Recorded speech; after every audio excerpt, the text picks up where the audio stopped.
Assalamualaikum warahmatullahi wabarakatuh. Perkenalkan, saya Fahria Yosa Adinda dengan NPM 23120111068 dan rekan saya Safila Hanum Azahra dengan NPM 23120111361. Di sini kami akan menjelaskan tugas hukum telematika untuk mencari kasus yang sudah kami kaitkan dengan hukum perdata serta hukum telematika. Untuk penjelasan pertama akan saya jelaskan terlebih dahulu. Perkembangan teknologi digital telah membawa perubahan besar dalam pola hubungan hukum di masyarakat, khususnya dalam kegiatan ekonomi berbasis media sosial. Salah satu bentuk hubungan hukum yang semakin sering ditemui adalah kerjasama endorsement antara pelaku usaha dan influencer. Dalam praktiknya, hubungan ini seringkali hanya didasarkan pada kesepakatan informal melalui pesan singkat, seperti DM Instagram tanpa dituangkan dalam perjanjian tertulis yang rinci. Kondisi ini pada akhirnya berpotensi menimbulkan permasalahan hukum ketika salah satu pihak tidak melaksanakan kewajibannya. Dalam kasus ini, seorang pelaku usaha mikro kecil dan menengah atau UMKM di bidang skincare lokal menjalin kerjasama dengan seorang influencer Instagram untuk mempromosikan produknya. Kesepakatan di antara keduanya dilakukan melalui media sosial, di mana influencer tersebut menyatakan kesediaannya untuk membuat 3 konten promosi berupa 2 Instagram story dan 1 unggahan feed dalam jangka waktu 7 hari setelah pembayaran diterima. Berdasarkan kesepakatan tersebut, pihak UMKM kemudian melakukan pembayaran penuh sebesar 5 juta rupiah sebagai bentuk kesepakatan terhadap kerjasama yang akan dilakukan. Namun, setelah pembayaran tersebut dilakukan, influencer tersebut tidak melaksanakan kewajibannya sebagaimana yang telah disepakati sebelumnya.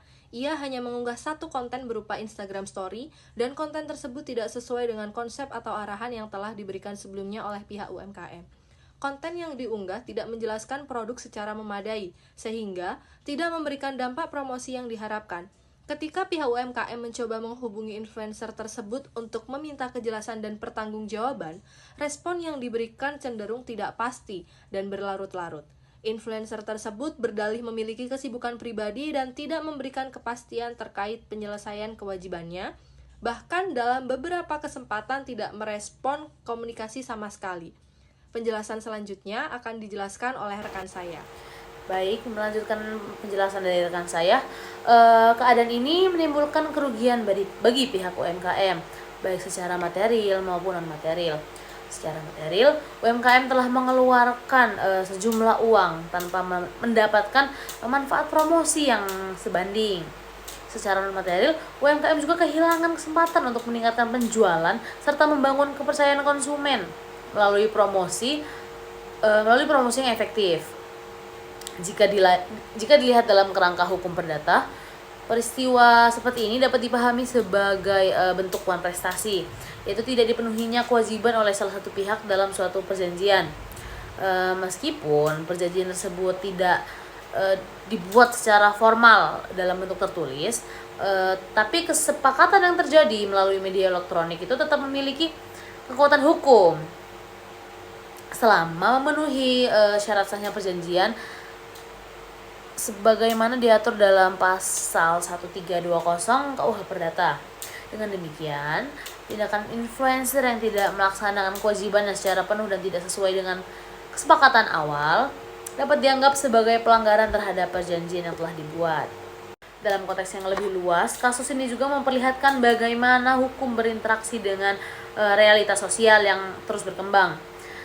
Praktik perjanjian yang dilakukan secara informal melalui media digital menunjukkan adanya pergeseran budaya hukum di masyarakat. Di satu sisi, kemudahan teknologi itu memungkinkan terjadinya transaksi dengan cepat dan efisien.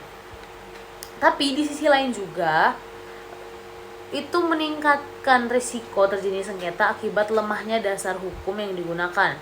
Banyak pelaku usaha, khususnya UMKM, yang belum sepenuhnya sadar apa sih pentingnya membuat perjanjian yang jelas dan memiliki kekuatan hukum yang kuat.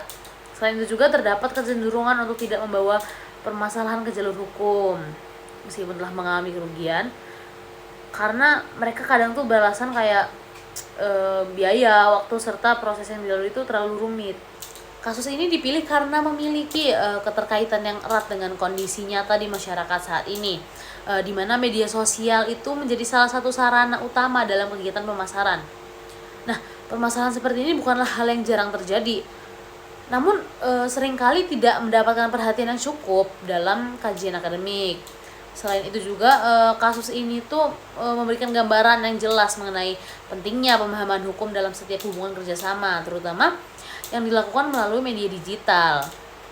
Nah, melalui kasus ini dapat dilihat bahwasanya keberadaan hukum tidak hanya berfungsi sebagai aturan normatif semata, tapi juga sebagai alat untuk melindungi kepentingan para pihak dalam praktik di kehidupan sehari-hari. Baik, demikianlah hasil pembahasan dari kelompok kami. Dari kasus ini dapat disimpulkan bahwasanya perjanjian meskipun dilakukan secara sederhana melalui media digital akan tetap memiliki kekuatan hukum dan dapat menimbulkan akibat hukum jika tidak dipenuhi. Oleh karena itu penting bagi setiap pihak untuk lebih berhati-hati dan memahami aspek hukum dalam setiap kerjasama yang dilakukan. Demikian yang dapat kami berdua sampaikan. Apabila ada salah kata dan lain halnya kami mohon maaf. Kami akhiri. Wassalamualaikum warahmatullahi wabarakatuh.